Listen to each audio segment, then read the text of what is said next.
Thank you so much for joining us today. It's our third session of our panel, which takes place every year, which is the +921 Heritage Talks. This session is not only important for academic purposes, but also to create an environment where there's discussion and ongoing dialogue between our South Asian counterpartners. I am Marvi Mazhar, an architect and heritage practitioner based out of Karachi, who initiated this conversation within the diaspora. And we would like to continue this dialogue every year to talk about heritage from many, many lenses and perspectives. We can't just see it from an architectural or urban theoretical perspective, but we need to bring in people who make and create the city on everydayness.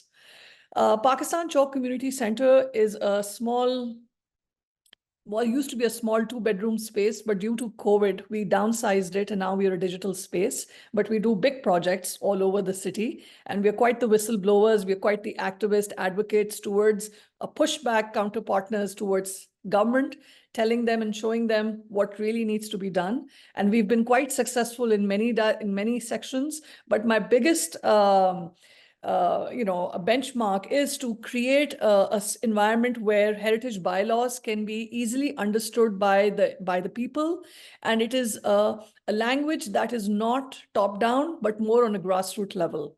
So that's why today's session is important, where we cannot think about a city without food, without these emerging practices which have been, or not just emerging, but also inherited information.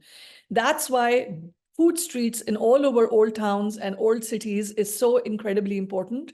And today we're going to talk through like these 4 amazing speakers, 2 from India, 1 local project, and 1 is a grassroots project that recently took place in Karachi, which is Kavita Didi's food cart, and which she started in a small railway quarter. And why we brought her into today's session was to see what people, civil society is doing in preserving the recipes they have inherited from their parents and their grandparents. And also to bring in a conversation of minority and thinking about that city is not exclusive. It is an inclusive environment, and the government needs to start noticing and giving them more stakeholder, not consider them as encroachment, which is a very favorite word of our government, to remove such stakes and to kind of like cleanse the city by thinking these are extras, but they're not. They're actually bringing a lot of important discourse in the idea of thinking of urbanity and also merging what it means heritage in the modern times. On that note, I'm going to leave my colleagues to give some housekeeping rules here, what needs to be done. As our audience will be joining in, we will be writing in the text in the message box that what needs to be looked into. And also, I now welcome all of you and thank you so much for taking our time and being part of this conversation. It means a lot to us. Okay, so hi everyone. The topic of our discussion today, as you all know, is preservation of culinary culture and practice as modern South Asian heritage. Our primary motivation for this session is to understand the ways in which migration and globalization have evolved South Asian culinary culture as a means of heritage preservation. Undeniably, food is a large part of South Asian culture. Our culinary techniques are ever evolving, and they're largely influenced by our shared histories, the migration of our communities, and the fusion of multiple cuisines. So in this context, food represents a preservation of heritage in an intangible manner. Younger South Asians now are starting to take their generational recipes forward, and this is pertinent for the future preservation of culinary practices and preserving heritage as a whole. So the questions that we wanted to ask will be around how has globalization affected traditional culinary practices in South Asia, and moving forward, how do grassroots efforts and efforts on a larger scale in food preservation contribute to cultural and historical preservation? So we really hope that today's panel can offer us some insight into these questions through their own unique perspectives. I will be introducing our 5 wonderful panelists first. And just as a small note, my apologies in advance, but in case you go over time, we may have to give you a reminder just so we have enough time to get our question and answers in. So I'm going to introduce our first speakers of the day, Ms. Homa Shah and Samir Khan of SOC Films. They're representing the Pakistan Museum of Food. The Pakistan Museum of Food is available on Google Arts and Culture. It's a digital project that explores the rich culinary heritage of Pakistan. It delves into the diverse dishes that define Pakistan's cuisine, and it highlights regional specialties and the cultural significance of food in a country's like history and daily life. The museum is a virtual experience, and it includes stories, photographs, and videos, offering an immersive look into Pakistan's food culture.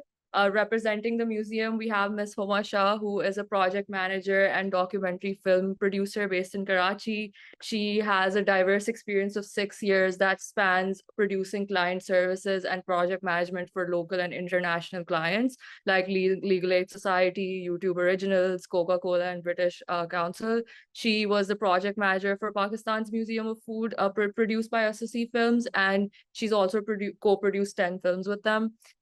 She is fellowed by Mr. Samir Khan, who is an experienced sound designer and has a diploma in audio engineering and extensive experience across the UK, India, and Pakistan. He has worked on numerous film projects and advertising campaigns with a passion for recording, mixing, and editing music.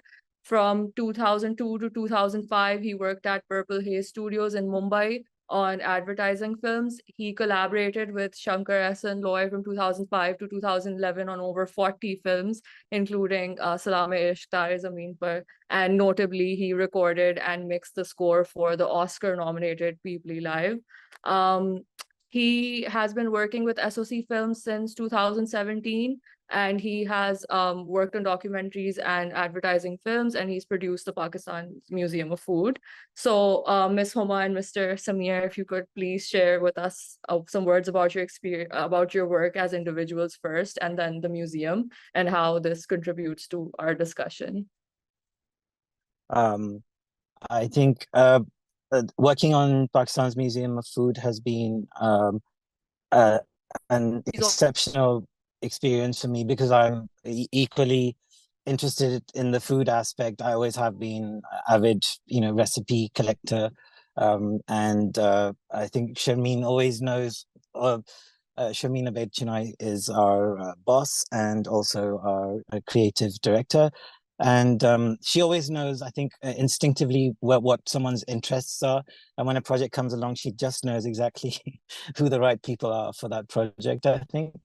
So it's been an extremely illuminating, it's been a real sort of discovery for me. My experience of food, I used to work as a chef in London when I was studying, and so I think my knowledge of food is based mainly on, like, I would say, like Indian food and Southeast Asian food. But obviously, coming to this project, it was a massive learning experience. It was a great learning curve, I think, for both of us, for all of us involved.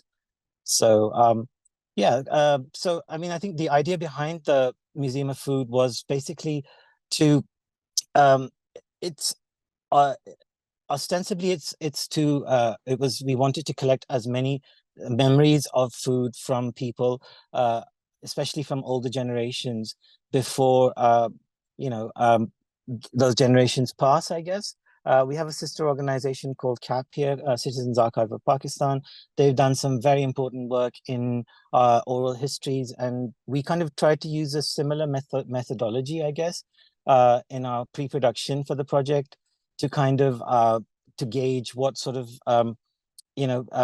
recipes, what kind of people, different backgrounds, and we wanted to make it as extensive as possible, so all across all the provinces of Pakistan, basically.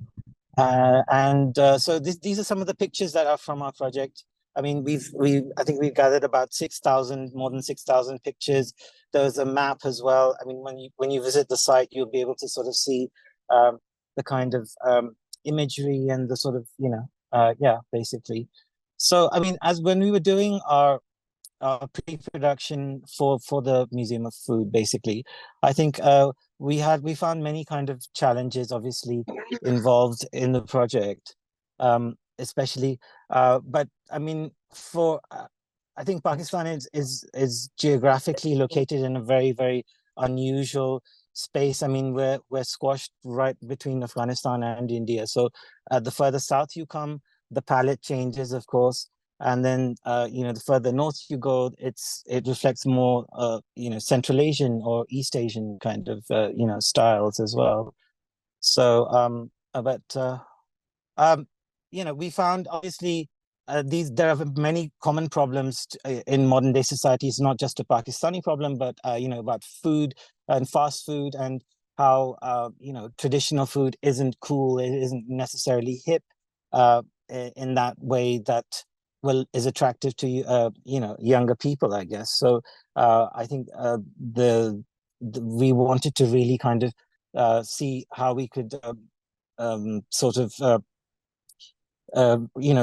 replicate well the recipes. We didn't want to just do a printed book. I think the idea was, it was very exciting when we were approached by Google Arts and Culture to kind of basically sorry, could you go back 2 slides, Huma? So Google Arts and Culture it's a very interactive kind of space as well.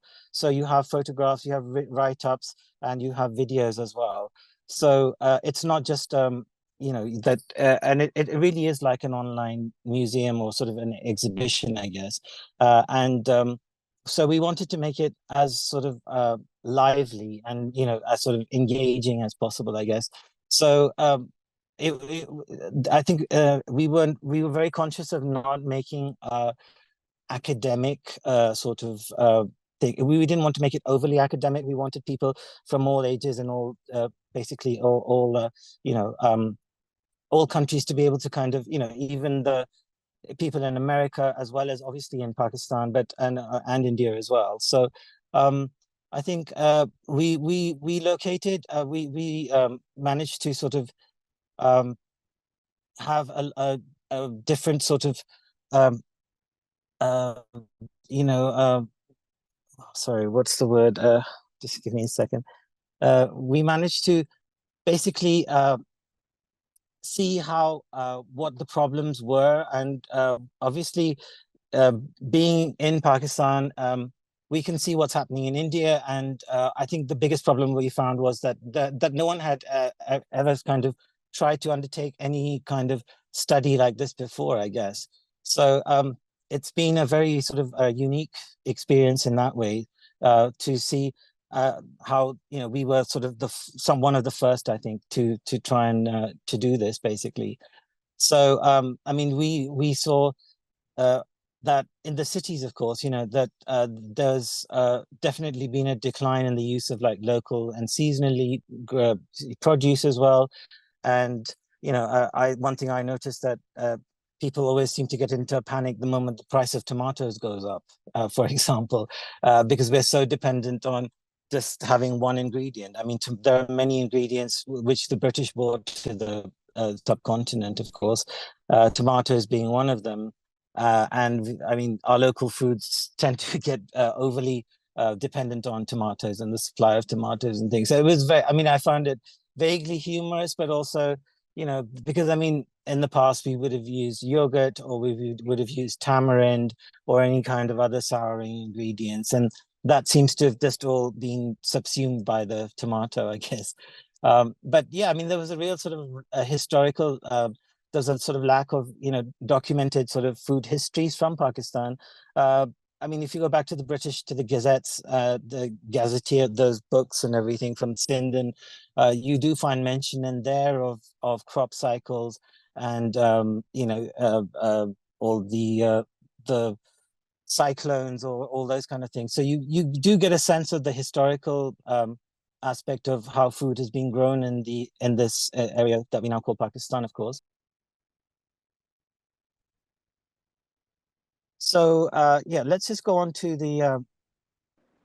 So I'll talk about like why we thought we should document them, because when we were researching, when Samir was researching, he could not find a lot of information which could help us and guide us in our research. There were a lot of recipe books, there were a lot of YouTube channels, but we had to do a lot of on-ground research on our own. And I feel that given that now everything is becoming digital and our newer generation is going online to look at stuff rather than go to libraries or speak to their elders. So I feel that that information has to be available online more for accessibility and for the fact that we need to preserve this information now. Oral history is how people used to share information earlier, and slowly and gradually that has stopped happening. Like stories have stopped transferring, and now a lot of people are trying to preserve information digitally for accessibility. So that was one of the reasons why Museum of Food was made. And my experience, like when Samir was working on he initially was producing it, and it was 80% men who were on the filming crew. And I was brought on because we were not able to get access into kitchens with women as chefs. So that was also an experience that women were very shy to come on camera and to speak with just a crew of men now. And by the end of it, we had 80% of female crew members. We had our Soha, we had Sarah Sharif and me, where we were in the forefront of the team and speaking with people to make them comfortable to be able to share the stories and to help us like film them in the kitchens. And can you hear it?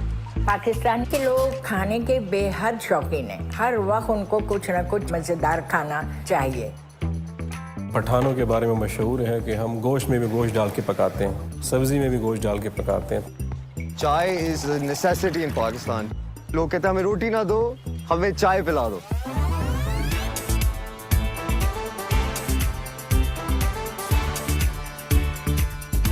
In South Asia, it's all about what you inhale from outside, the sounds, the smell, the interaction with people.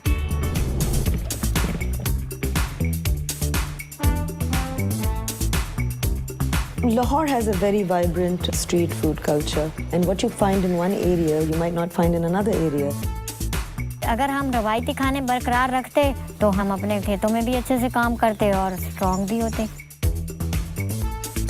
बहुत सारी पुरानी recipes अब लोग भूल गए, तो हमें उस चीज़ को बहुत ज़्यादा आगे लाना है।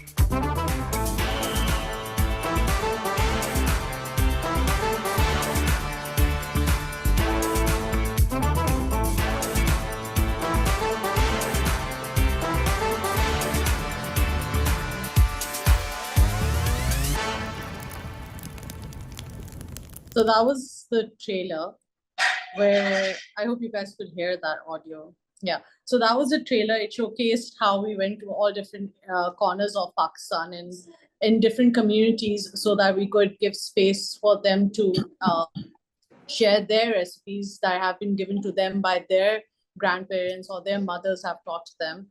And it was very, for me especially, it was a very learning experience, because I feel that I did not learn a lot from at home because I have a working family and stuff. But like when I saw people making achar because their grandmother used to make achar, so that preservation of traditions of passing down the learning of how to make achar, as simple as achar. So that was very heartwarming, and I felt at that minute, I felt that it was what an important work I was doing, that I was preserving that information and putting it online for other people to access it and learn from it, and not just let it be in that one room for them.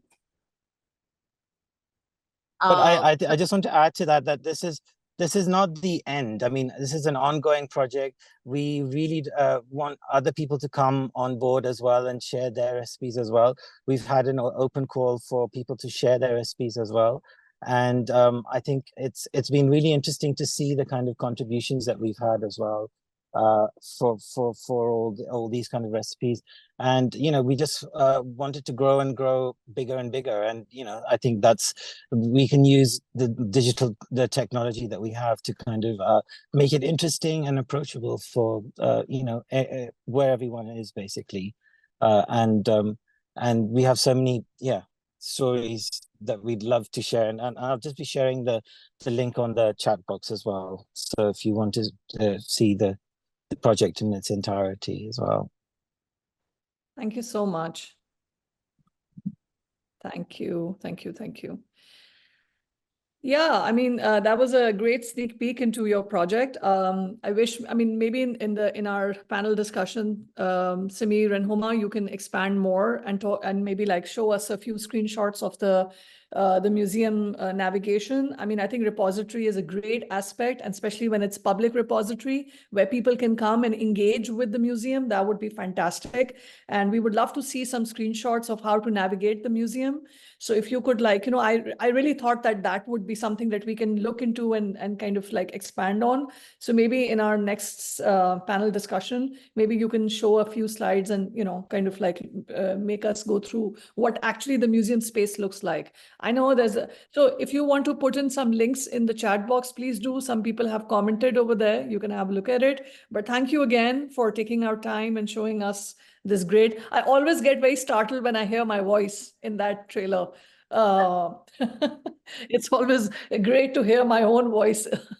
Anyway, so thank you. Thank you. Yeah, so should we move into the next session, please? Okay, I will now be introducing our second panelist. Thank you so much for that discussion. Our second panelist of the day is Anubhav Sopra of Delhi Food Talks. Mr. Anubhav is a passionate foodie and culinary commentator who's dedicated to connecting people with the soul of a city through its street food. With a background in political science and sustainable rural development, Mr. Anubhav transitioned from a career in human resources to founding Delhi Food Walks, the city's first food tour company. For 14 years, he has introduced visitors to Delhi's rich culinary heritage, offering more than just food tours, but a cultural experience. He also runs a popular media platform that includes a blog, social media, and a YouTube channel that documents street food scenes from various cities. Thank you so much for joining us, and I would like to invite Mr. Anwar to tell us more about some of his work. Thank you so much for having me. I'd start with the first slide, which is about how we transform from culinary culture to culinary heritage, and what are different kind of influences which kind of help us from transition from culinary culture to heritage. सबसे पहले, like we have regions, cultural, geographical, and historical influences. If you talk about Indian food, how it has transformed since time immemorial. Different region have different food culture, and it depends on different geographical conditions. Like we have a wide coastline, we have uphills, we have plain areas, and every place they have a different food culture. Secondly, it's about the food culture also depends on the different history of family history, background, and from where they come from. And the recipes have passed down from generation to generation. If you go to any Indian household, I think it's not only about Indian household, if you go to any household, the recipes have passed down from generation to generation, and it's not any standard authentic kind of recipe. Every family they have a different way of making different dishes. It also depends on rituals, different traditions and occasions. We have multiple festivals, and every festival they have a different food culture, what to prepare during different festival, different traditions and different occasions.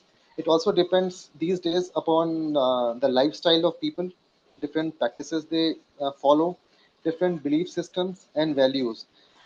In terms of lifestyles, when we say there are different kinds of diet which have been kind of come up in last few years, like some people follow gluten-free diet, some people follow vegan diet, some people follow when they fast for a few days, they eat certain kind of food, they can't eat certain kind of food.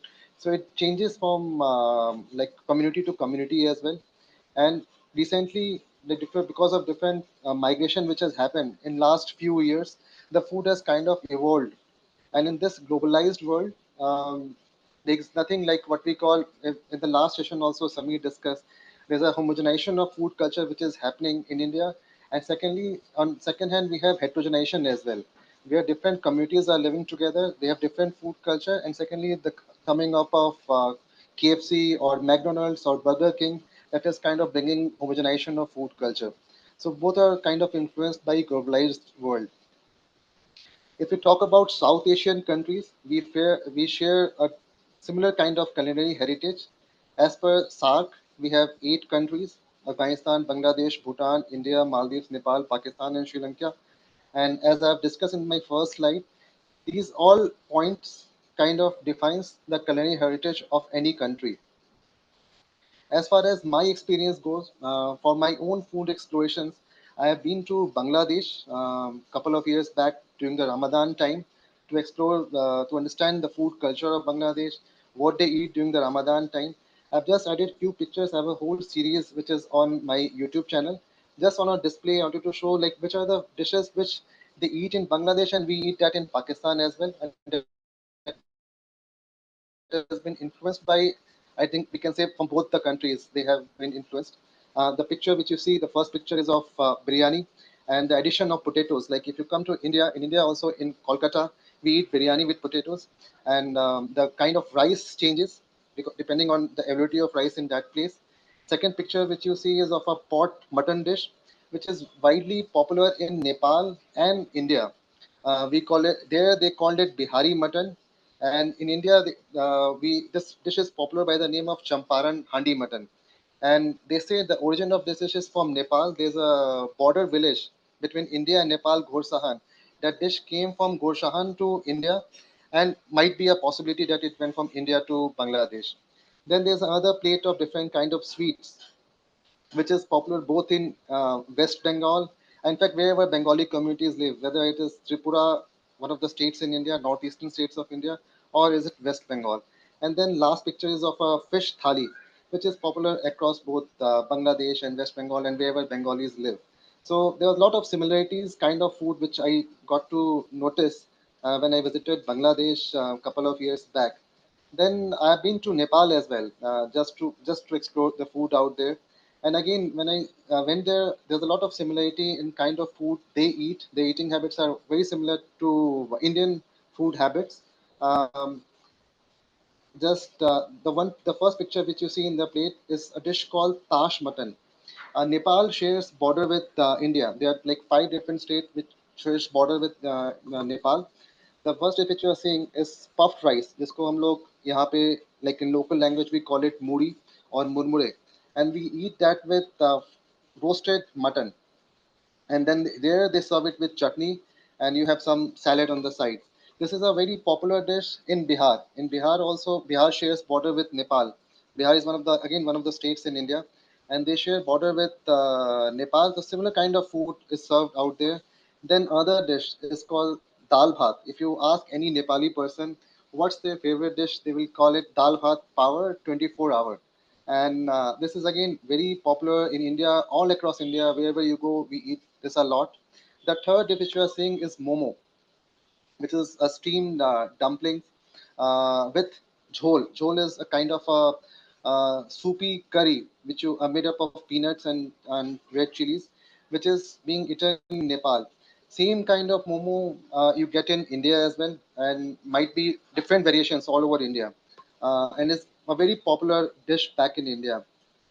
Now, a third, I haven't been to Pakistan, but I've been to Pakistani restaurants in Dubai, and I got to visit 3, 4 restaurants out there. The first picture which I have is you can see is with Bundu Khan. I believe he owns a restaurant in Karachi, and his family has like his extended family members live in Old Delhi in like Old Delhi we call it Shahjahanabad. They live in Old Delhi near Jama Masjid, and their family members also run a restaurant out here in Jama Masjid area. So I got to eat in his restaurant, and whatever dish I tried, after trying the dishes, I can't figure it out whether I'm eating an Indian food or is it Pakistani food. It's like lot of similar flavors I got to taste. Second dish which you see here, I don't think it's like looks that good. It's of a Bihari kebab. As I was talking about, Bihar is is a state in India, and I've extensively explored all states of India except 2 of them. So I got to taste Bihari kebab in Bihar, and outside Bihar it was not that popular. I remember when I uploaded this video on my YouTube channel, I think it's during the COVID time, 4 years back, and I got many messages from Pakistan saying that it's very popular in Pakistan. I was surprised, I was shocked to know that in India, none of the people, they knew about Bihari kebabs, except the people who are living in Bihar. Outside of Bihar, they had no idea what kind of kebab it is. But I got lot of messages. I received a lot of messages from UAE and Pakistan that it's a very popular dish, and it's Bihar. I believe like many people who migrated from Bihar to Pakistan, they kind of might have introduced this dish there. And this is a kind of a breakfast platter, breakfast table which you see here. I visited one restaurant in Dubai and I tried chana gosht and paya, nahari, halim, biryani, all different kinds of breads, taftan, sheermal, khamiri roti, rumali roti, and these all breads are available in India as well. So after eating there, I can just say they were like the flavors would be more robust there, but it has all similar kind of flavors. I got to eat there in Pakistani restaurants in Dubai. Now, uh, there's another state, another country, Bhutan. I haven't been to Bhutan, but in North Bengal, I got to taste the Bhutanese dish. There are many restaurants in Sikkim. You go there. One of them is Zakhang, and the picture which you see is of Ema Datsi, which is a national dish of Bhutan. And its Bhutanese dish is also quite easily available in India in different states. So this is of Bhutan, Bhutanese dish. Now coming straight to Delhi, like what are the different what are the communities between different Indian and South Asian food culture? And Delhi, I call it a food capital of India. It could be called as a global, in fact, food capital.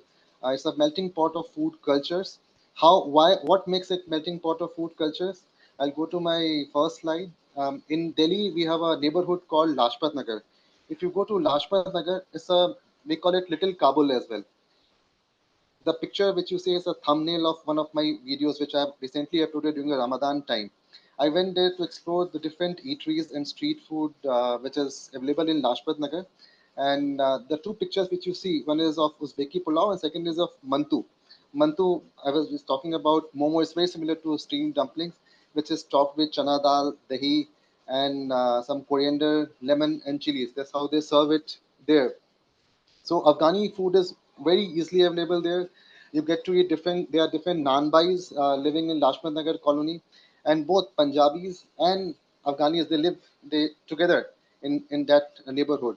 And there are different restaurants where you get to eat different kinds of kebabs, different kinds of curries, different kinds of pulao, different kinds of grilled dishes, and different kind of desserts there. So we call that place Little Kabul. Secondly, as I was talking about Bangladeshi food and Bengali food in general, this is a thumbnail of another video which I had uploaded last year of Anando Mela, CR Park. We call that place Mini Kolkata, and there you get the all different Bengali delicacies within a radius of say 1 or 2 kilometers.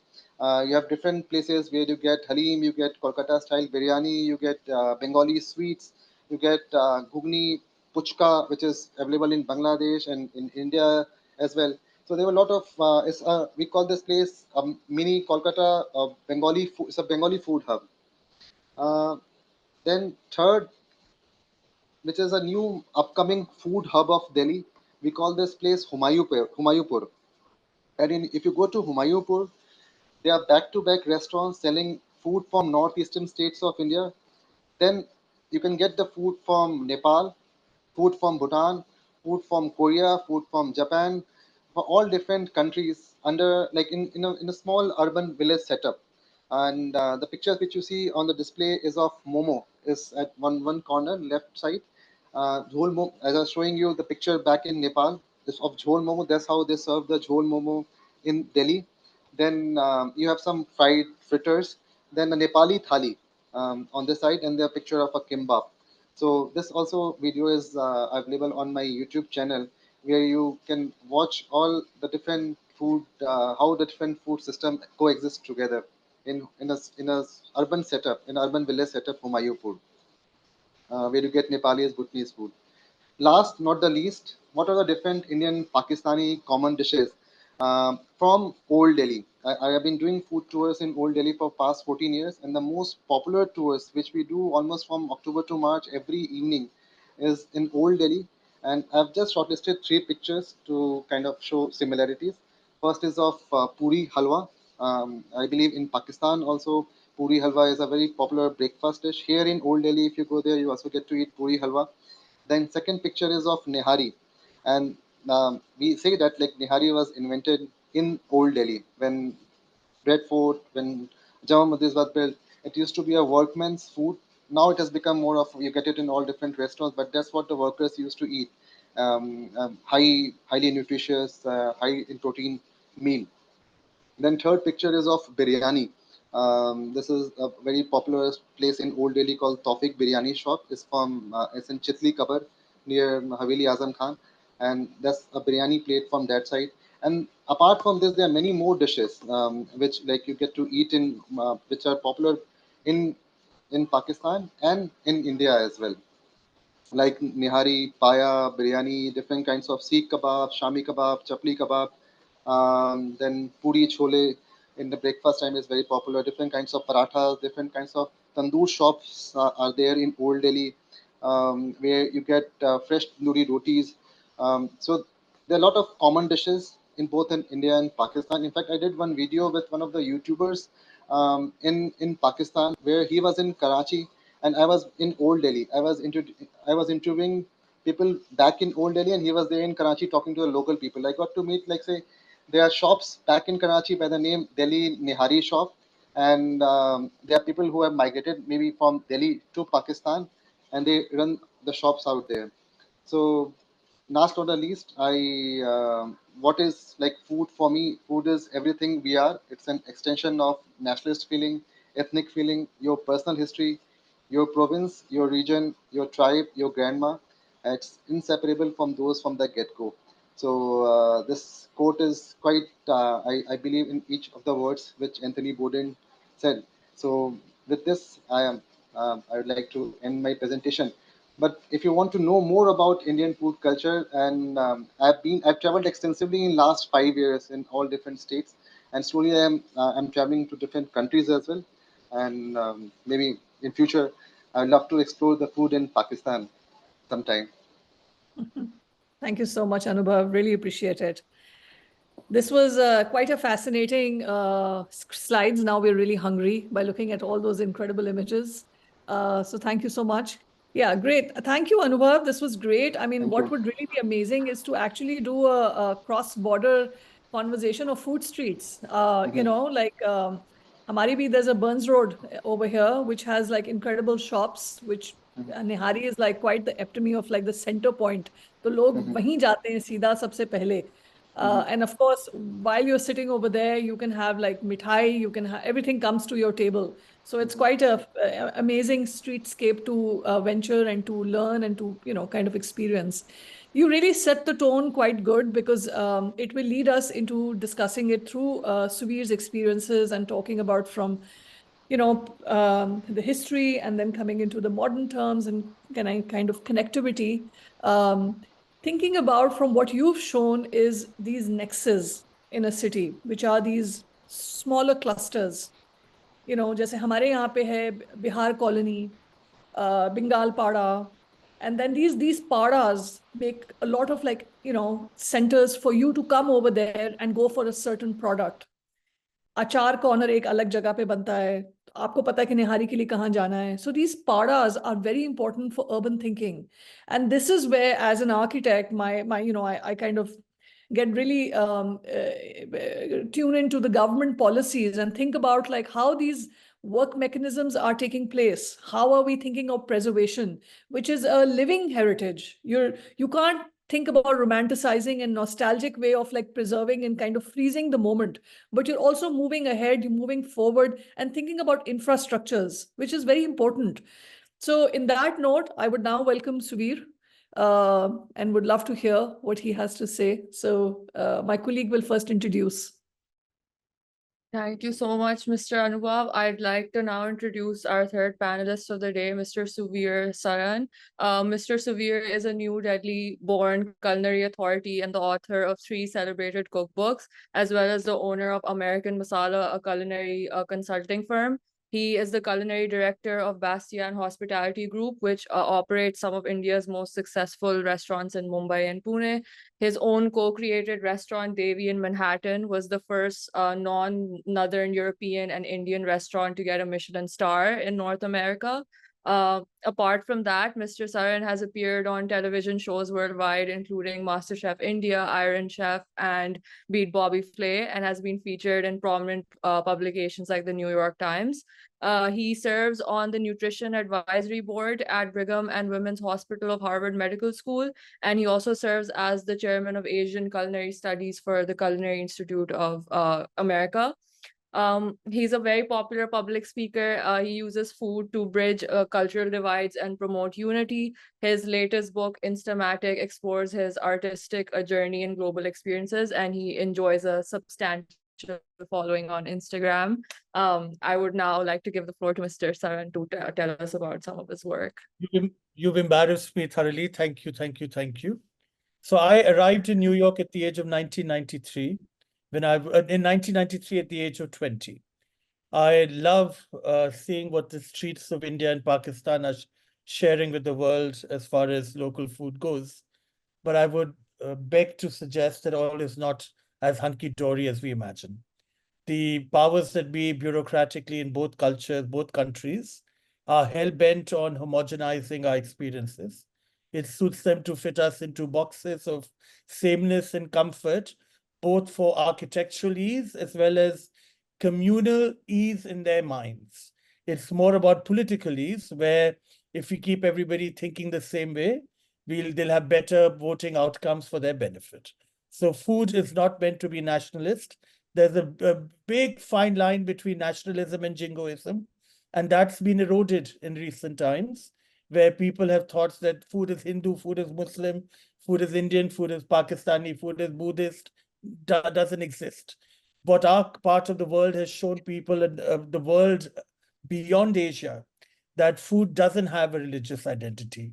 It has social, cultural, and communal identities that melt together to create individual identities of flavor and taste that people of disparate groups, various geographies, and speaking different languages can come together and eat, celebrate, and share without any sense of nationality breaking them apart.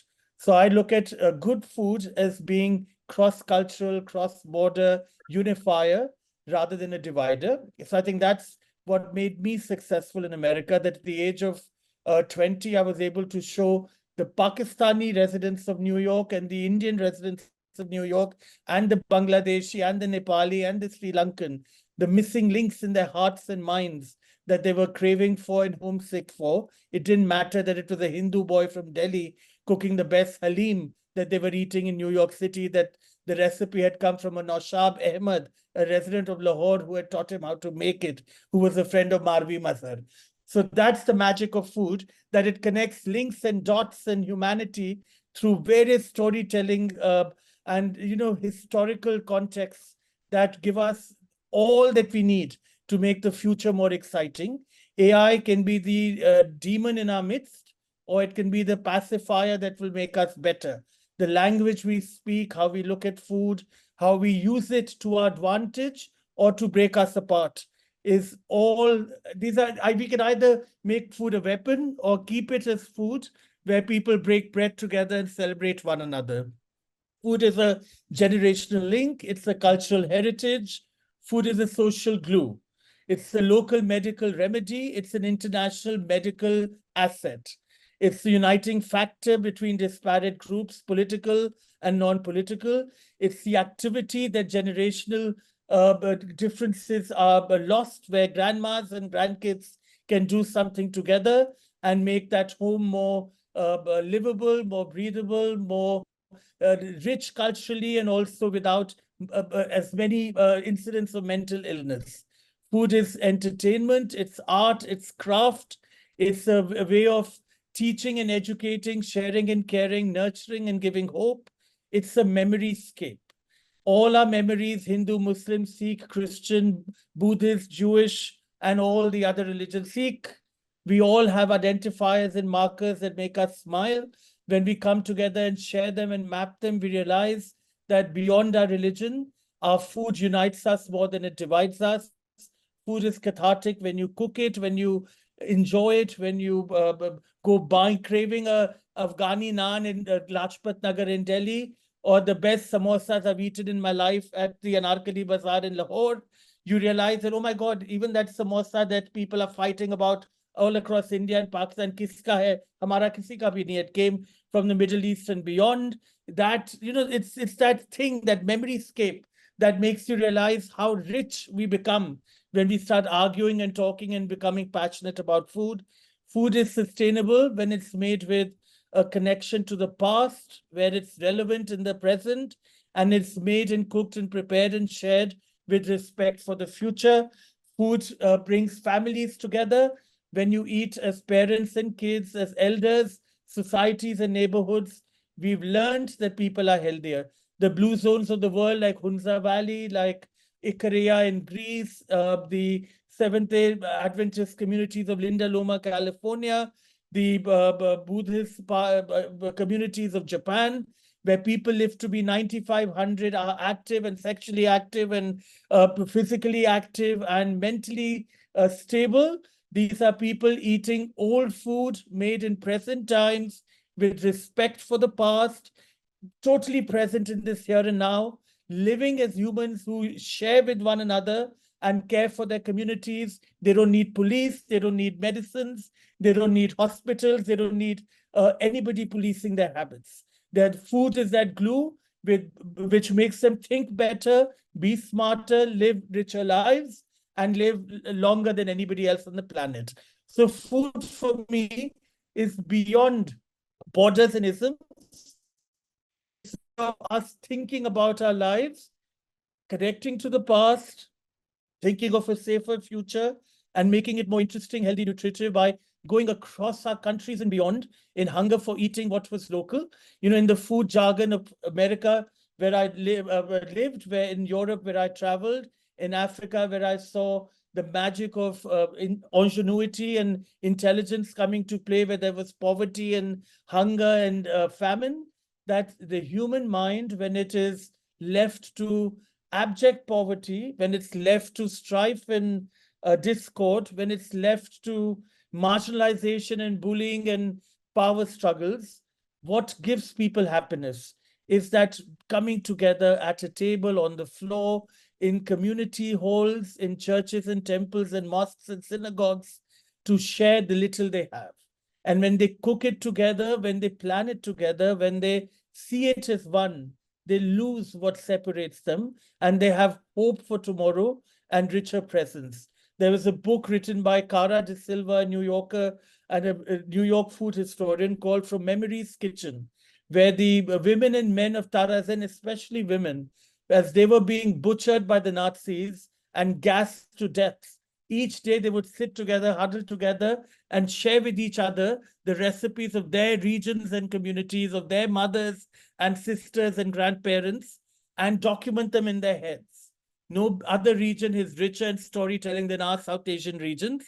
We must not worry about the nationalism that is tearing us apart globally, but come together to share the cross-border, cross-cultural, cross-national recipes that show us the magic of cooking, the nutritious benefit of healthy cooking. And if we travel from India all the way to Japan, Buddhism, better than Islam and Hinduism, traveled across Asia. And what it did was it took the food of our people and shared it with the food of the other peoples of Asia. And what was created was an arsenal of recipes that give all kinds of people happiness and joy, that have led to restaurant cooking styles that are rich and fascinating. In our Desi, Pakistan and India, we are fighting about Hindu and Muslim recipes, but what we've lost is good Indian home cooking, good Pakistani home cooking, good Bangladeshi home cooking, because our people have never thought beyond this easy political and communal speech that tears us apart and makes us maim and makes us dim people that can be ruled by siyasat. When we go to other countries of South Asia and Southeast Asia and Far East Asia, they have gone to the next level. They've taken their rich recipes, organized them, not added a religion or mindset to them, but looked at them as a way of connecting to the future. Our food has to be made sustainable, sexy, chic, attractive, doable in restaurants. And then we can say, oh yeah, that recipe must have come from Lahore. That one could have come from Chittorgarh. That could have come from Thalissery. But first, we must teach ourselves to respect our food. Foreigners all over call our food Indian food, but or Pakistani food, what do Desi people call their food? Ethnic food. How shameful that us, the people of South Asia, of all parts of the world other than Northern European countries, are happy letting Goras, colonizers, call their food ethnic food. The dupattas and kurta pajamas and shalwars that we wear are called ethnic clothing. So first we must disengage our minds from a colonial jail where oppressed past, where oppressors, vestiges of control have occupied our minds, maimed our thoughts, and ruled over our thinking. We must unshackle and we must break all these rules that occupy. You know, I sit on the board of Brigham and Women Hospital, the teaching arm of Harvard Medical School. I'm not the handsome Richard Gere or Brad Pitt that could get that seat for his looks. I get it for the food of the subcontinent. And what did they want from it? The vegetarian, plant-based cooking of our part of the world. And we Indians are shamelessly chasing animal protein. We want whey powder and protein powder and more eggs and more chicken. Some kids are eating 3 chickens in a week. The West is coming to our Desi style of cooking, of mostly plant-based cooking that is sensible. But we have lost our minds. When I was in New York, a Pakistani driver said to me, "Hum Desi log gore ki laal gaal dekh ke apni thappad maar maar ke laal karte hain." So we must educate ourselves to be proud of our heritage, not worry about the nationality or the language or the religion that came with it. And once we've accepted our cooking as being equal to the world, it will take minutes for it to become Michelin-starred, fancy, special, healthy, nutritive, all of that. Right now in India, there's a dark, dangerous moment of cuisine that's being mirrored also in America and in Mexico, where people are cooking garbage street food. You can write blogs about it. You can make YouTube and all kinds of videos for it. It doesn't make it good. Jenny pizza, pav bhaji with cheesy pav bhaji. This is 99% chemical-based ingredients being pushed into our foodscape, into our foodways and folkways. And we all of us here present included, are celebrating these ugly habits. And why? Because they seem popular, they seem cool, they seem cute. And who's laughing? The multinationals that are making these horrendous fake ingredients and laughing their way to the bank, because these billion-plus people are eating trash every day and killing their brains and are going to defeat their progress as nations. So let's be very smart, cook better, take advantage of technology, make old food become new and modern, and share it with one another despite having different languages and religions amongst our midst. That's my 2 pennies worth for all of you to listen to. Thank you so much, Suvir. Really appreciate it. Actually, you opened up a very interesting 2 points for me, at least. One is food security. It also is like, as an urban thinker, I'm always concerned about agricultural land preservations and how those real estate phenomena is taking over and converting these agricultural lands into gated communities. And that's quite scary in terms of like what holds for future. And that's also a part of a larger preservation project. And of course, your second part about fast eating and thinking about celebrating this kind of phenomena of like these packaged chemical foods. I mean, we need to think about indigenous way of preservation and what locally is produced in the house that is not encouraged on a larger parameter. Yes, please. Do you want to add on? Yes, Golgappa, Puchka, Pani Puri, whatever name you call it, came with a mint-based masaledar pani. Today, you go to restaurants in Pakistan, India, and our Desi communities overseas, and there are 5 waters coming, made entirely with sugar and chemicals and colors and fake fruit-based scents. There's nothing real about them. And we are celebrating them at the top restaurants of the countries that I've mentioned. And unfortunately, educated chefs, poorly thinking customers are celebrating this trash mindlessly. I mean, food security and food nutrition are 2 very important things that we must pay attention to. Otherwise, the 1.2 billion people that we are looking at in this part of the world will not exist tomorrow. Super. Yes, that's a great takeaway from this conversation. And I think as part of a larger preservation project, these are the aspects that we would like to minute and kind of put it into this conclusive report that we would then like to share it with our governance to think about the aspect of like preservation on the culinary level. We have a last section to this panel, and then we'll open it up for public to ask questions. Yeah, would you like to, Midhat, continue on that? Yeah. So for the last speaker, we are going to talk about Kavita Didi's Eat Express, which is a grassroots initiative located in Karachi's Burns Road, which is famous for its diverse street food vendors. So this initiative was founded by Kavita and Novita, and the stall serves a variety of authentic Indian street food dishes, including chaat, dosa, vada pav, etc., that fills a gap for the demand of Indian flavors in Pakistan. Kavita Didi's Eat Express is more than just a food stall. It is an initiative that is preserving Indian culinary heritage in Karachi through her own generational family recipes. And also, as a minority woman and a Hindu in Pakistan, her presence in the food scene itself challenges stereotypes and promotes inclusivity. Unfortunately, we couldn't have her speak at our conference today, but we were able to have a chat with her because we wanted to feature her and promote her work. She was kind enough to share her journey with us, so we made that into a video, and we'll play that for you. Karachi में आपको हर किस्म का test मिलेगा। पहले यहाँ अफगान का test आ रहा था, आपको बलूचिस्तान का टेस्ट आ रहा था, अब हम इसको इंडियन टेस्ट में भी लेके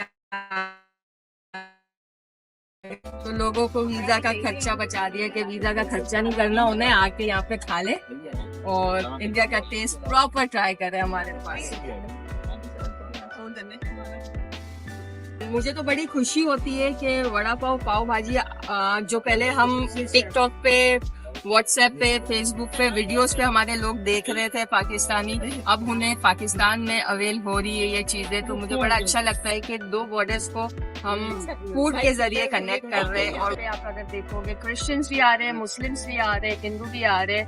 तो शुक्र है ऊपर वाले का, अभी तक ऐसी कोई जैसे आप हिंदू हैं तो हम आपके हाथ का नहीं खाएंगे, ऐसा कोई कस्टमर नहीं आया, और ये बहुत अच्छी बात है।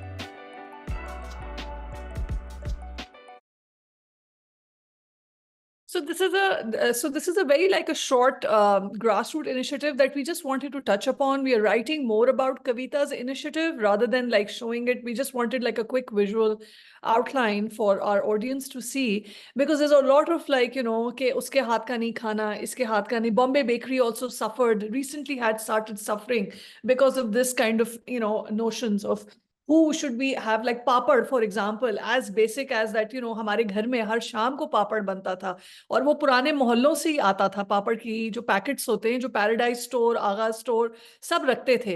And then the new phenomena in the last 5 years, I've started hearing a lot. Paradise ने खुद ने ये हमारे साथ शेयर किया कि अब वो बिकता नहीं है, क्योंकि लोग अब उसको नहीं समझते कि ये रेसिपी जो है ये हिंदू कम्युनिटी से आ रही है और you know इधर से आ रही है। So we also want to talk about these punctures or these ruptures in our society through food, that how we can highlight and talk about this is a kind of like silencing in a way, and it is important to we now open up on this kind of kind of like gaps. And then on that notion, I would like to conclude today's panel discussion in terms of each one's individual thought process. And we include the audience if there are any questions. I know my colleague has a set of questions for each one of you. And then we will see how we all can engage in each other's discourse. So thank you again.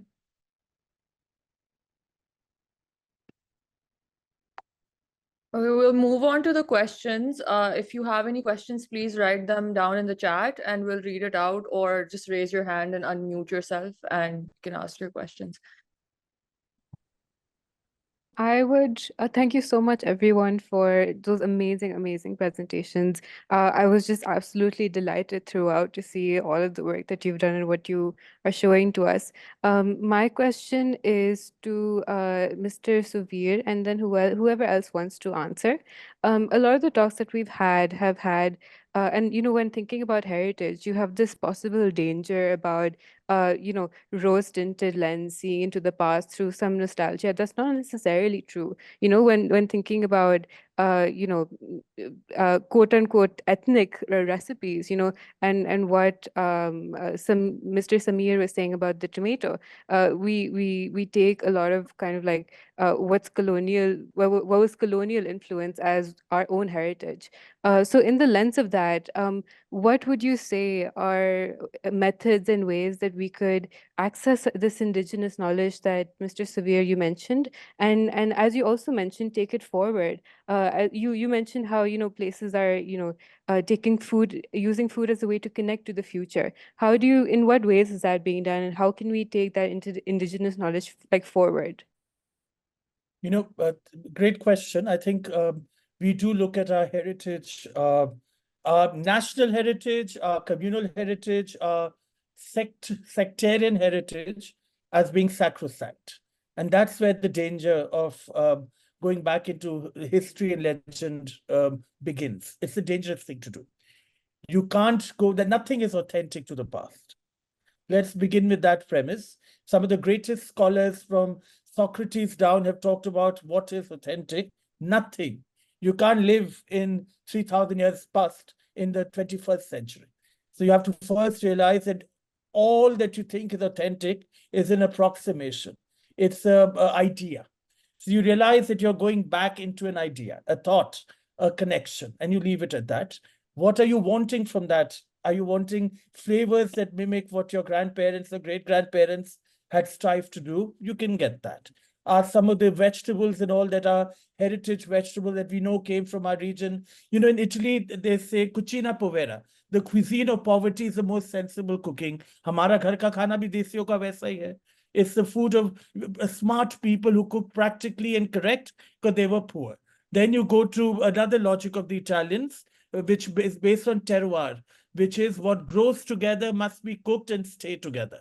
So if these vegetables and fruits and animal proteins live and commingle and cohabit, if they're regional and seasonal, it makes sense. There's less carbon footprint to worry about. That's the sensible thing to do.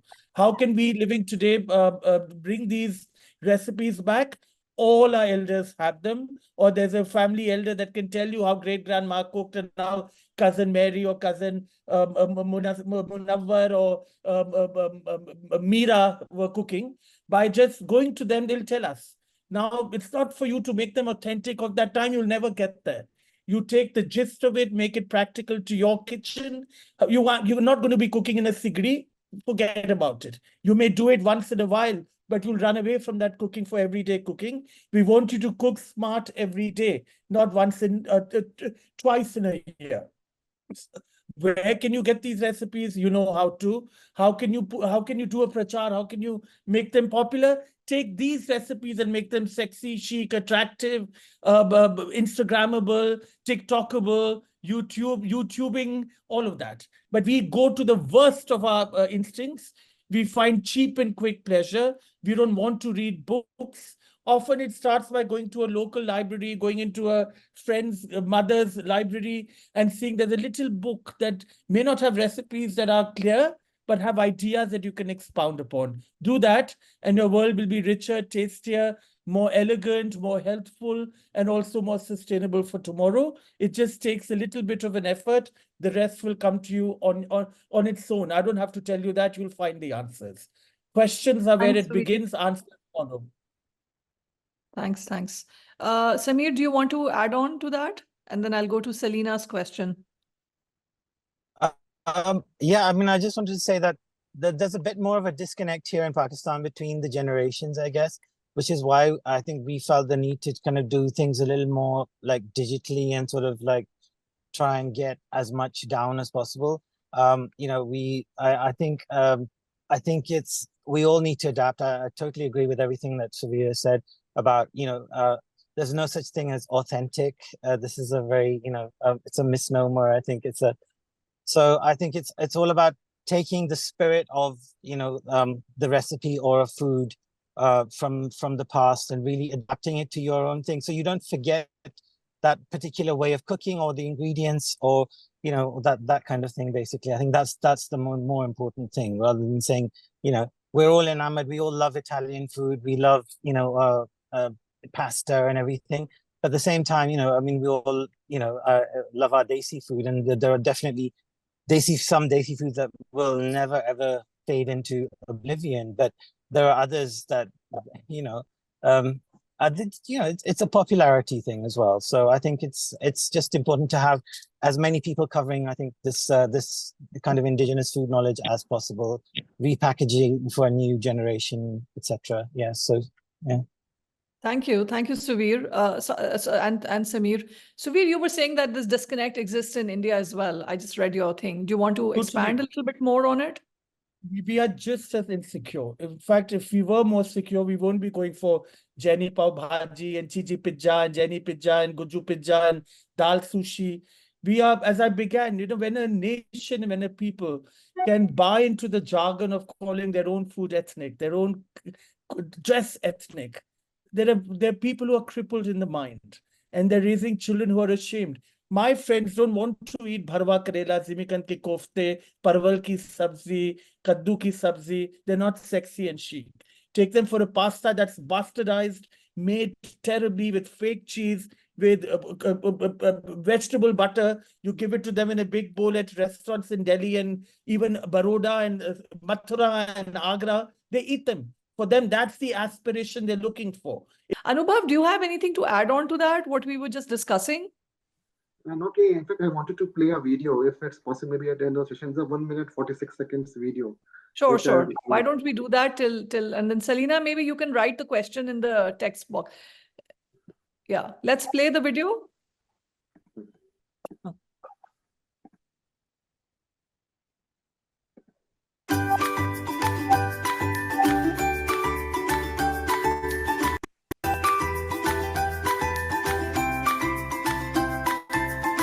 All the walking and the sightseeing and trying all the different foods, which I would never have tried if I hadn't come on the Delhi walks, food walks. Thank you very much. The food is amazing. The flavors are very interesting. Some are familiar, some are not, but the combinations are delicious. Quality rather than quantity. The host was fantastic. I don't know about the film guy, but the host was terrific. Delectable, aromatic, spicy. It's a great way to experience food in, you know, a country you've never been before, and you'd never find the places that you guys have taken us to. You would be wandering around the street, wondering where to eat, what's safe to eat. Coming with you feel confident that, you know, the food's going to be good, and you're not going to get belly tomorrow. So that's very important to. I think all the tourists, it's all they worry about coming to India, is making sure you're safe, you know.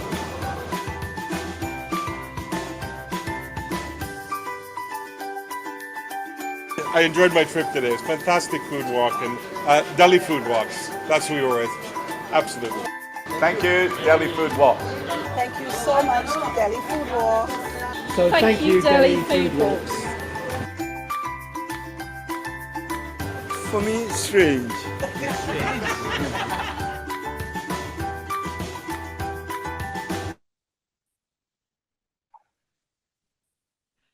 Super. Thank you. Thank you. Selena, are you still on board for a question or should my colleagues go on asking? Yes, sir. Okay, great. सवाल मेरा जी ये था कि so we're talking about preserving culinary heritage, right? And climate change, as we know, is looming on our heads. तो अब बहुत सारी जो communities हैं, बहुत सारे लोग जो हैं जिनकी livelihood, जिनका nutrition, जिनका food depend करता है उनकी ecology पे that surrounds them, right? For example, people who are living around Ravi, unka livelihood, food, us pe dependent hai. And since climate is changing all of that, right? So how difficult would it be to sort of preserve the heritage of, the food that we've been cooking and making and through ages, through centuries maybe. पहला सवाल मेरा जी ये था. The other question that I wanted to ask, and also a bit of reflection that I felt it was missing in this conversation that we are having about food. I think jo culinary heritage है ना जी, I think it's much more than a collection of recipes, right? So it doesn't start and end with nihari and pav bhaji and samosas, and it doesn't start and end with Buns Road and Gwal Mandi maybe on Food Street. It's much more than that. So maybe 10% of the country has those things, but what about the 90%? ठीक है, वो किस तरह खाते हैं, उनकी क्या practices हैं, ठीक है? And also हमारी जो रवायत रही है खाने के बारे में, it's not just about recipes, right? So it's also about gastronomy, which is a very, very important component when you talk about culinary heritage. So our nannies and dadis and people who came before us, उनको ये knowledge थी कि जो इस age group के लड़के हैं या लड़कियां हैं, what kind of food are they supposed to eat, ये food groups इन्होंने नहीं खाने.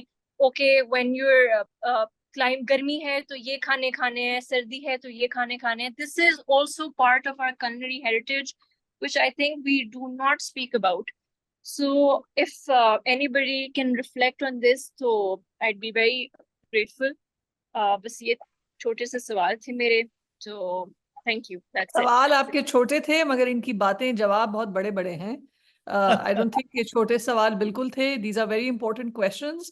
And of course, I mean, before I give it to someone like amongst my speakers who would talk about it, but I'm just going to touch upon that the idea of starting this conversation was to at least initiate this dialogue, which is missing from the larger heritage preservation understanding in the parameters. Right now, हम ये नहीं बात कर रहे हैं कि old city को, ग्वाल मंडी को, बर्न्स रोड को हम कैसे प्रिजर्व करें. हम ये कह रहे हैं कि उसका ऑल्टर मेथोडोलॉजीज क्या हैं जिनको हमें सोचा जा सकता है. So that's just a little part that I wanted to put out here. Anybody wants to jump in, Homa? I can see that you're actually raising your hand. So yes, please. Asha, so when she talked about Ravi and how climate change is changing, is going to change in the future how people consume their food and what they can grow. ये बात है कि लोग adapt करेंगे. एक तो वो है जो जैसे हमने इतनी सेंचुरी से खुद अडेप्ट किया है, और जैसे सुवीर ने भी बोला है कि आप मॉडर्नाइज करते हो, उस पर एक अलग टच डालते हो. So you kind of start make doing of what you already have. और दूसरी बात कि जब हम लोग फिल्म कर रहे थे तो हमने मुल्तान में भी फिल्म किया, हमने शिकारपुर में भी फिल्म किया.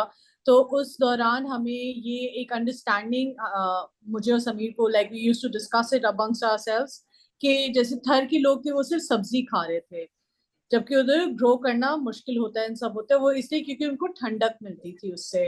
और जो पहाड़ी इलाके में वो ज्यादा गोश्त खा रहे हैं स्टफ, तो वो इस like it was a very natural instinct of people to eat food that was giving them what their body required.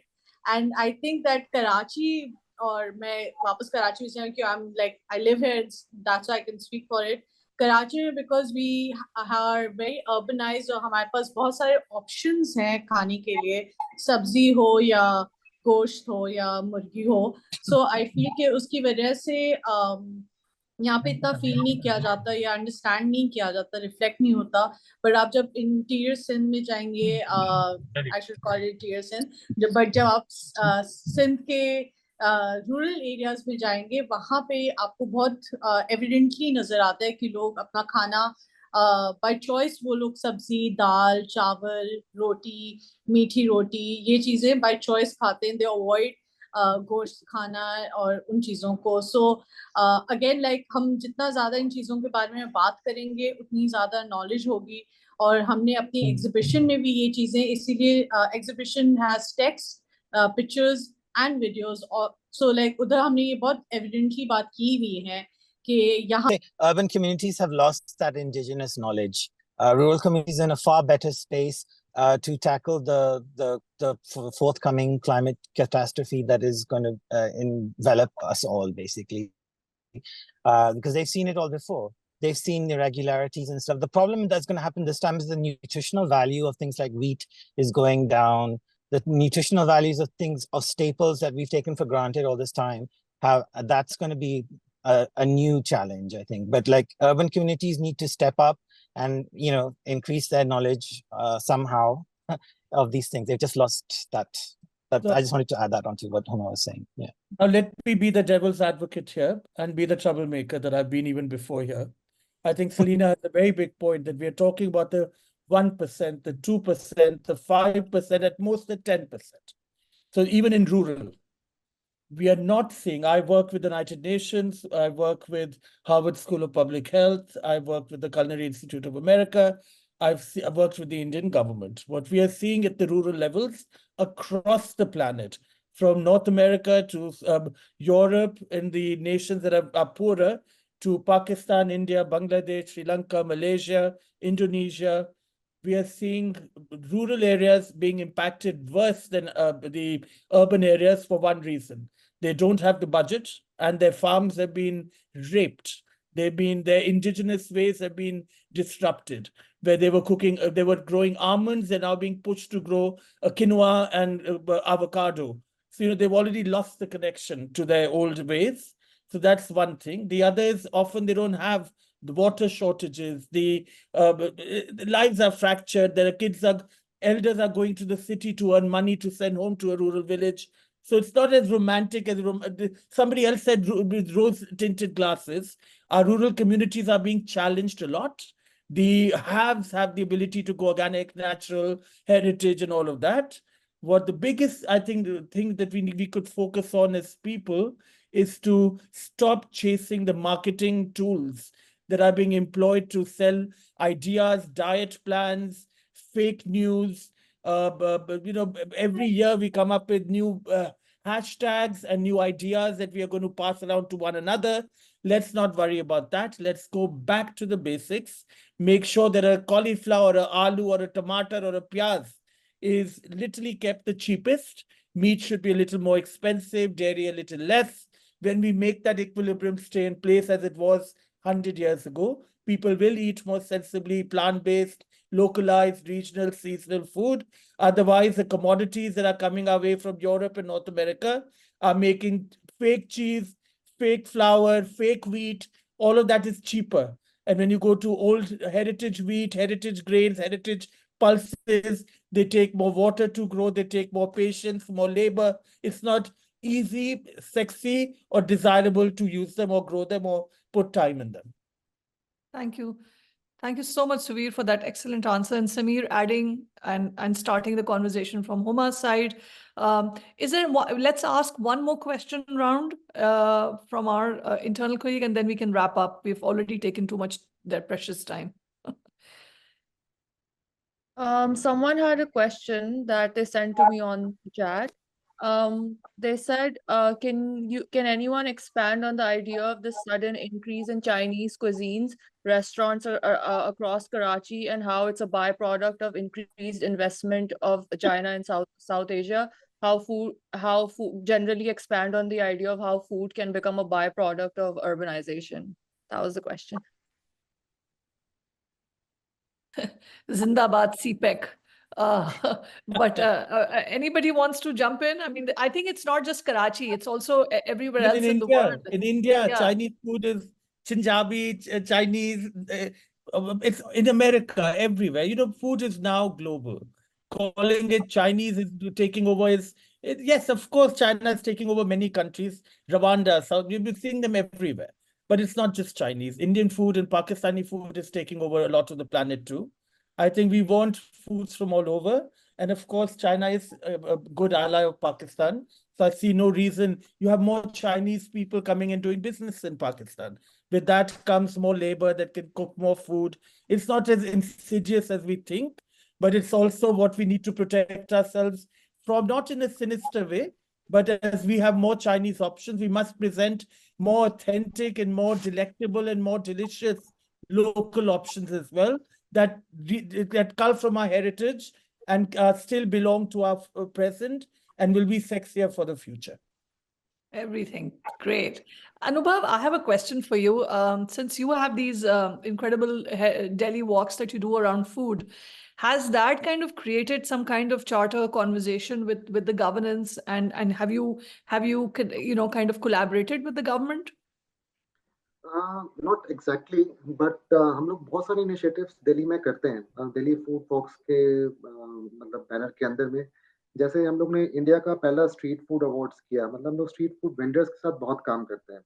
तो 2018 में हम लोग ने स्ट्रीट फूड अवार्ड्स किया अमेरिकन एम्बेसी के साथ में मिलकर, कि जो स्ट्रीट फूड वेंडर्स हैं उनको भी प्लेटफॉर्म मिले जहाँ पे वो अपने खाने के बारे में बात कर सकें, लोगों को उनके खाने के बारे में पता चले। एक वो इनिशिएटिव है। दिल्ली में हम लोग फूड फेस्टिवल्स करते हैं, जैसे एक हमारे इंडिया में एक बहुत अच्छा फेस्टिवल होता है आपका जश्न रेख्ता, मतलब एक उर्दू फेस्टिवल है, मैं वर्ल्ड का सबसे बड़ा उर्दू फेस्टिवल होता है ये। तो उसमें मैं एक फूड कोर्ट क्रिएट करता हूँ ऐवान जायका नाम से, उसमें अलग अलग जो मुख्तलिफ जायके हैं उनको एक जगह इकट्ठा करते हैं हम लोग। तो वो हो गया। ऐसे बहुत सारे इनिशिएटिव्स हैं जो हम लोग करते हैं गवर्नमेंट के साथ। कोविड के टाइम पे हमने बहुत काम किया। एक इनफैक्ट मैं पहला इंसान था पूरे इंडिया में जिन्होंने एक आवाज़ उठाई स्ट्रीट फूड वेंडर्स की, कि भाई national restaurant association of India है जो रेस्टोरेंट्स के बारे में बात करता है, लेकिन स्ट्रीट फूड वेंडर्स के लिए कोई स्पेसिफिक ऑर्गेनाइजेशन नहीं है। तो उनके हित के बारे में बात करना, उनके इंटरेस्ट के बारे में बात करना, वो एक इनिशिएटिव रहता है। और एक पूरा जो एक स्ट्रीट फूड का इकोसिस्टम है उसको हम लोग अपने यूट्यूब पे डॉक्यूमेंट करने की कोशिश करते हैं, और गवर्नमेंट को भी उसमें, जैसे अभी हमारे यहाँ पे एक FSSAI है, food safety standard authorisation of India, उनके साथ मिलके बातचीत होती रहती है कि जैसे स्ट्रीट पे जो भी मुश्किल आती है स्ट्रीट फूड वेंडर्स को, उनको कैसे हल किया जाए। या फिर जैसे अभी बात कर रहे थे हम लोग कि स्ट्रीट फूड में जो सामान इस्तेमाल करते हैं वो कैसे सही से उसको स्टोर कर सकें, सही से कैसे काम में ला सकें, कोई मिलावट ना हो। वो सब चीज़ों पे साथ मिलके उनके गवर्नमेंट के साथ में बातचीत रहती है हमेशा। तो वैसे बहुत सारे इनिशिएटिव्स हैं। अनुभव, आपने तो बिल्कुल मेरी दिल की तार छेड़ दी। This is something which is very close to my heart, the topic, especially when हमारे यहाँ पे एक एम्प्रेस मार्केट के नाम से एक बिल्डिंग है जिसको बहुत ज्यादा क्लेंजिंग की गई थी in the recent times under the encroachment drive, and a lot of vendors got affected, and there were like fruit ये ड्राई फ्रूट वाले से लेकर मसाले वाले, तेल पीसने वाले, you just name it, and it was a thriving area which got completely cleansed out. And it's a case study that needs to be read and actually published on many levels, that how a whole ecosystem around food was completely wiped out through this encroachment drive just because they're not part of an association. And one of our very potent, हमारे एक हैं, मेरे तो गुरु हैं, आरिफ हसन साहब, he has written about that how the vendors, these street vendors या जो carts होती हैं, इनको भी रजिस्ट्रेशन की शायद ज़रूरत है, तो शायद वो एक फॉर्मल सेक्टर में आ जाए। एंड ये हम हेरिटेज में बिल्कुल अगर वाजे तौर पे बात करें तो इसको ज़रूरत है that it gets some kind of preservation enveloping, which is a very small thing. Suvir, anything you would want to add? Yes. अब अनुभव भाई ने जो बातें बोली, these are music to my ears. अनुभव भाई, thank you for doing it. Marvi, Singapore बहुत छोटा है हम लोग के मुल्कों के सामने, पर उन्होंने स्ट्रीट फूड को अलग तरीके पे लेके चले गए।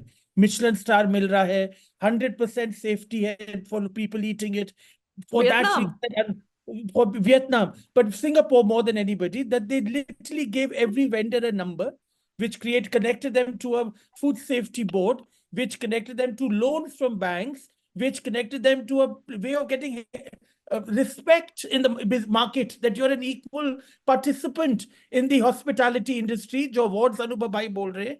Now in Singapore, जब आप बाहर बैठ के हॉकर के साथ खाते हो, कोई आपको नीचे नहीं देखता कि आप हॉकर की जगह खा रहे हो।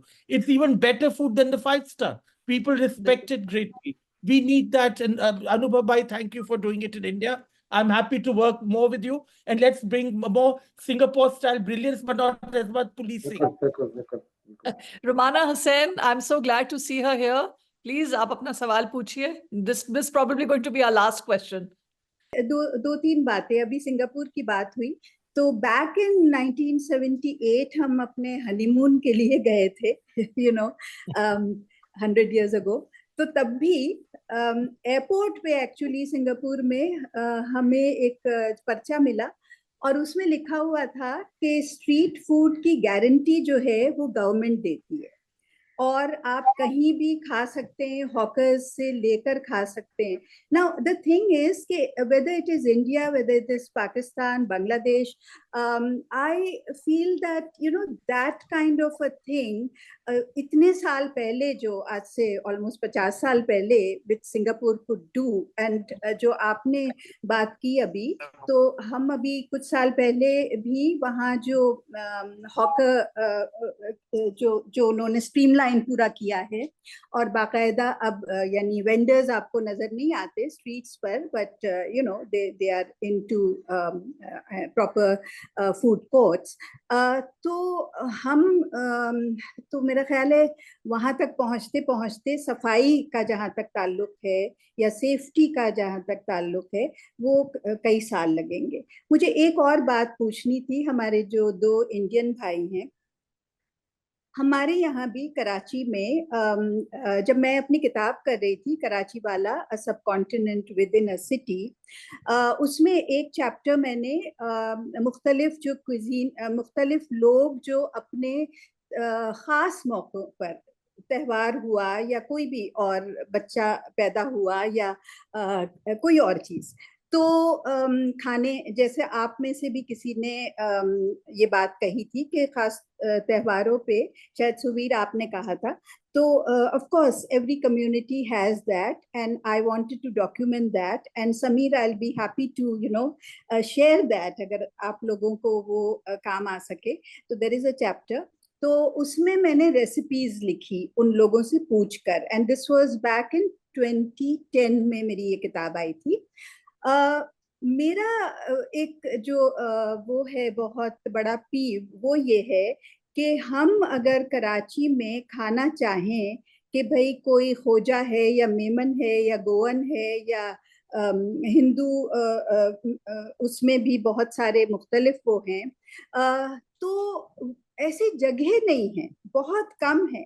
चाइनीज फूड की बात की, चाइनीज फूड में पैदा हुई हूँ, जब से हम चाइनीज खा रहे हैं. हमारा जो पैलेट है वो somehow, I mean we all like Chinese food, और वो फैले हुए हैं, ठीक है, जैसे इंडिया है, बिलियन से ज्यादा लोग वो भी हैं, तो वो भी सब जगह हैं और उनका क्विजीन भी इतना ही पॉपुलर है.